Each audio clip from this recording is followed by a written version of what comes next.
देवभूमि उत्तराखंड के उत्तरकाशी डिस्ट्रिक्ट में हिमाचल प्रदेश बॉर्डर से सटी बसी है छुपी हुई सुंदरता और रहस्यों से भरपूर रवाई घाटी। यह घाटी यमुना घाटी के पार हरकी-दून तक फैली है। बहुत सालों से यह घाटी बाहरी दुनिया से अलग थलग रही है। नेटवार से 10 किलोमीटर की दूरी पर है सांकरी बाजार, जो मोटरेबल रोड का एंड पॉइंट है।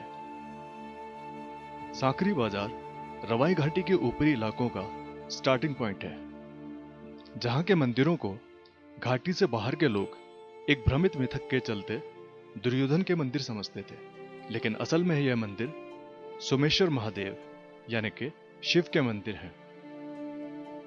रवाई घाटी के ऊपरी इलाकों में सबसे पहले पड़ता है सौड़ गांव, जहां पर मौजूद है सोमेश्वर देवता का यह प्राचीन मंदिर, जिसे कुछ दशकों पहले तक बाहरी लोग दुर्योधन का मंदिर समझते थे। यह मंदिर टिपिकल रवाई टेम्पल आर्किटेक्चर स्टाइल में बना है, जिसमें लोकली अवेलेबल पत्थर और लकड़ी का इस्तेमाल किया गया है, और छत में पत्थरों के स्लैब्स को बहुत ही सलीके से फिट किया गया है। मंदिर के बाहरी दरवाजे पर पीतल की परत है, जिसमें विभिन्न देवी देवताओं और जानवरों के मोटिव्स बने हुए हैं।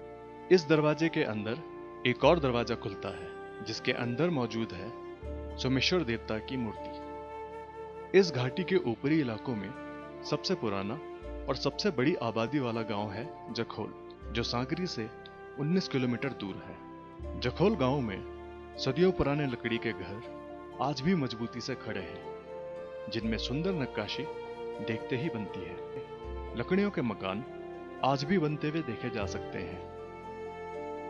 बड़ा गांव होने के बावजूद इस गांव की जीवन शैली बहुत ही धीमी और आरामदायक है। शायद इस गांव की दूरी इस बात की वजह है। इसी गांव के बीचों बीच खड़ा है सोमेश्वर देवता का एक और प्राचीन मंदिर, जो पूरी रवाई घाटी में सबसे पुराने मंदिरों में से एक माना जाता है। यह मंदिर भी टिपिकल रवाई टेम्पल आर्किटेक्चर का एक यूनिक एग्जाम्पल है।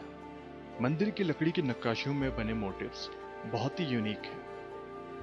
इस प्राचीन मंदिर के बाहर बने कंटेम्प्रेरी शिवलिंग और नंदी कुछ और ही कहानी बयान करते हैं। बाकी जो ये मंदिर है, ये भी जो क्षेत्र का सबसे पुराना मंदिर है। सोमेश्वर महादेव का जो है बहुत पुराना मंदिर है, मतलब हजारों साल है। कोई अभी तक इसका वैसा वो नहीं कि कितने साल पहले 2-3 बार जो है बीच में ये मंदिर बना। इससे पहले 2-3 बार जो है मंदिर जल भी चुका है, पर बनावट यही थी। इस जनपद में दूसरे नंबर का गांव कहते हैं जखोल, और ये जो गांव है ये 22 गांव का मुख्यालय है। सोमेश्वर महादेव के धर्मार्थ कर्मस्थली है। यहीं के पड़ोस के क्षेत्र में हमारे नेटवार्ड से जहाँ से आए, आप जहाँ डोभाल वाली बात करें ना, उस क्षेत्र पे जो है हमारे राजाकरण को मानते हैं। तो तब लोगों ने उसकी वो बना रखी है, भ्रांतिपूर्ण जो है वो बना रखी है कि यहाँ राजा करना है तो यहाँ दुर्योधन। कुछ भी नहीं है किसी भी आधार पे, मतलब जो है यहाँ के उसको महाभारत काल से कहीं भी नहीं जुड़ता, कोई संबंध ही नहीं है इस क्षेत्र में। जो हमारा इष्ट है, इसका मतलब जो है महाभारत काल से या पांडवों से कौरवों से कहीं भी संबंध नहीं जुड़ता है सोमेश्वर महादेव का।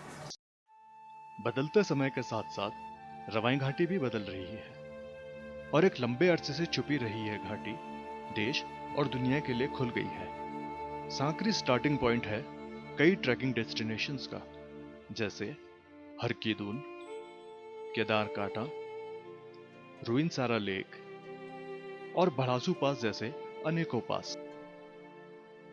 बदलाव आने के साथ साथ गांव में स्कूल भी खुल गए हैं और नई जनरेशन जागरूक हो गई है।